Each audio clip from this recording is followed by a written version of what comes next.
Now, that was the final game to wrap up. And even though Benfica was winning 3-2, they were still in the elimination zone because of goal differential. So with that last goal, they moved ahead of Marseille, pushing Marseille out of the competition, and Benfica taking the last possible position to advance. So let's take a listen to what Benfica manager Jose Mourinho had to say after this one. We knew that he could do it. We knew that he could do it. We were losing in Porto a couple of weeks ago, and in the last minute he went there and he almost scored.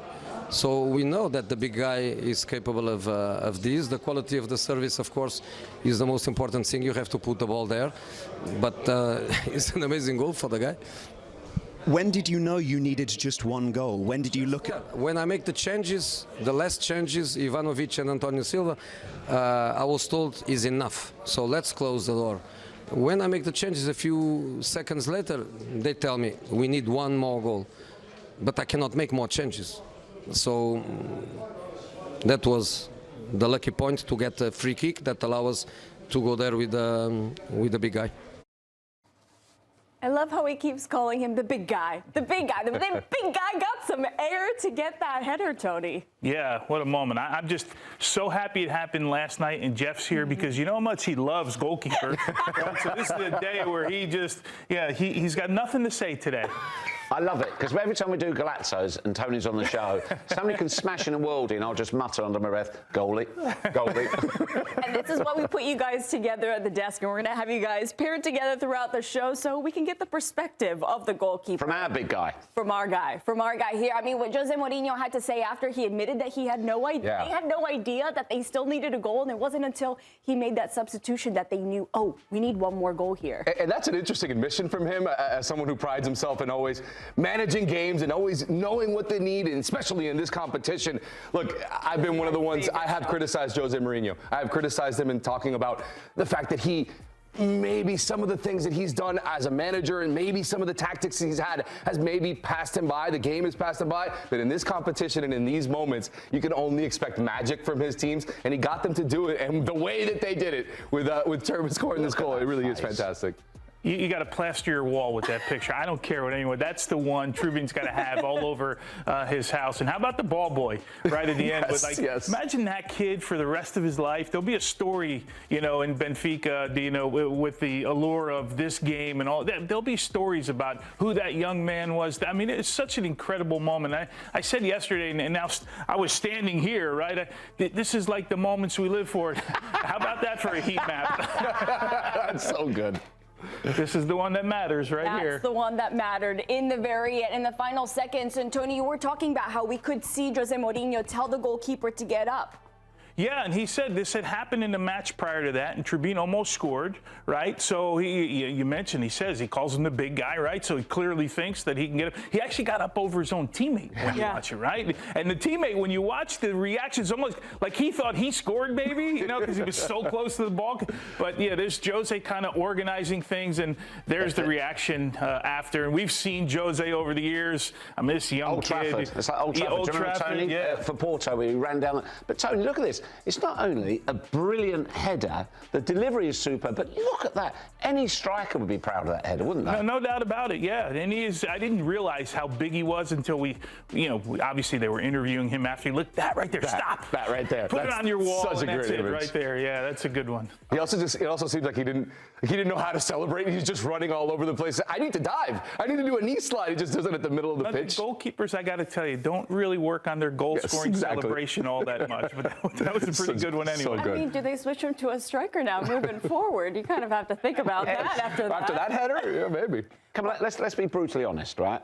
Around the Champions League, there's a lot... from the competition itself, there would be some hype. The last day would be match day madness. You're going to get this. We believe it to a degree. We're sceptical. We never, ever thought we'd ever get anything like this. And the fact that this game was late, it was the standalone moment. I don't think we'll ever see that again.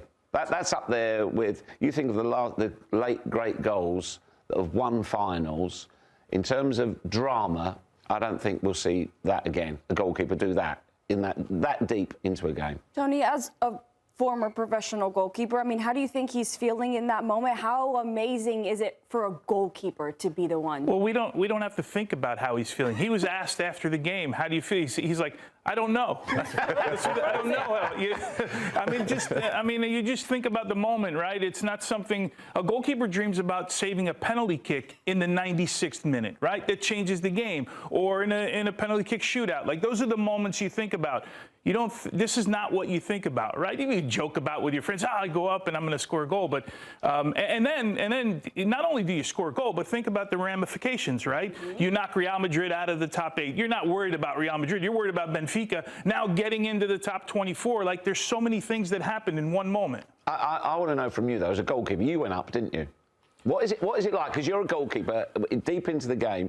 You go up. As you go up there, what's the reaction of the defenders? Are they like looking at you and saying, "What are you doing here?" What would you think your biggest fear is as you're running up? Ball going that way. Ball going back that way. And now I got to run back, because I ain't running back 90 yards, right, to make any play if a ball gets cleared out, right? So that's your biggest fear. Of course, you're going there. I've been in that situation 5 or 6 times. I've only nicked the ball once. Right? And I'm like, every time, like, I came up here, you didn't serve me the ball. You know, this is one of those. I'll run all this way. I've run 90 yards in a game, Jeff, and they didn't give me the ball. Were you ever close to scoring? Did you get a header? No, not close, no. I think what you're doing, you're adding another body in there, which means now they got to move a defender around. This is like the perfect storm, right? The perfect scenario. But you're taking another defender away from somebody. You're in there. We've seen goalkeepers score before, but this had a little bit of drama to it, this one. Yeah, well, you spoke about it. Not only did Benfica advance, they also knocked Real Madrid out of the top 8, which we know is such a coveted spot because it gets you straight to the round of 16. You have to play less games. So let's take a look at the final standings. Walk us through the top 8 here. Yeah, let's look at the top 8. Obviously, Arsenal at the very top. Undefeated, 8 wins. Straight, only conceding 4 goals. You talk about all these other great teams. We see, obviously, it's Man City, it's Chelsea, it's Tottenham, Liverpool, a lot of Premier League teams in that top 8 right there. Only the other Premier League team up in 12th. But you also have to mention Sporting having a fantastic way to get into that top 8. Great for them. But look, you look at the top 2 for me, Arsenal, Bayern, they're clearly just a step above the rest in the entire competition. Yeah, one caveat here with Real Madrid finishing here. You look at this. When you look at this, you're looking at 2 teams in Real Madrid and Inter that have almost dominated over the last 3 years Champions League finals, right, in being in the competition. Real Madrid, we know their dominance in this. PSG, last year's winner. Newcastle, a team that some have said this might be the surprise, right, of all the English sides that Eddie Howe maybe can get in. Juventus now starting to play well. So you really good teams in this bracket here. If you look at 17 through to 24, Dortmund were the losers. They dropped down from 16th, so they lose that home tie advantage. Pretty much the stories there, though. Club Brugge battering Marseille 3-0. Fantastic result then. But, of course, the real stories. Karabakh, they were in elimination, back in. Bodo Glimt, incredible last 2 results. Atletico and Man City, beat Atletico away from home. And then, of course, Benfica. Incredible, absolutely incredible. Just one quick point. Arsenal first place. They conceded half the goals in this league phase to 36th place. Carrot. Wow. Incredible. Incredible. You look at, we knew these 4 teams were out coming into the day, right? Marseille, they're the ones that they were the yo-yo team. They were in, they were out, they were in, they were out the entire day. Pafos, great strike on the day, but first-time participants here. I think you look at athletic clubs having a poor season, but this is the storyline. Napoli, for me, is the storyline. You're defending Serie A champs. Antonio Conte not being able to manage through European competitions very well. That's a storyline. Of course, they had some injuries, but there's no way you're defending champs in Serie A should be finishing 30th in the table. Yeah, well, we will be talking more about the Serie A teams later on, but now that we've shown you the final standing, let's go through the next step. So we are heading into the second year of this brand new format, so a reminder on how all of it works. So teams that are placed 9 through 16, they are seeded, and 17 through 24 are unseeded. So the bracket is partially prefixed, meaning that there are predetermined pairings here. So 9 and 10, which is Real Madrid and Inter Milan, they can only play 23 or 24, which is either Bodo Glimt or Benfica.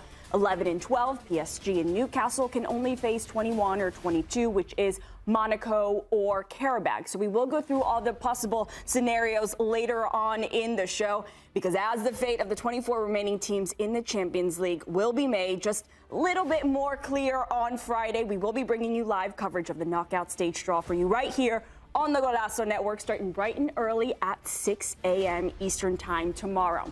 Thanks for watching this video from Morning Footy. For all news and insights regarding leagues around the world like EFL, Serie A, and all UEFA competitions, both men's and women's, don't forget to sign up for Paramount Plus.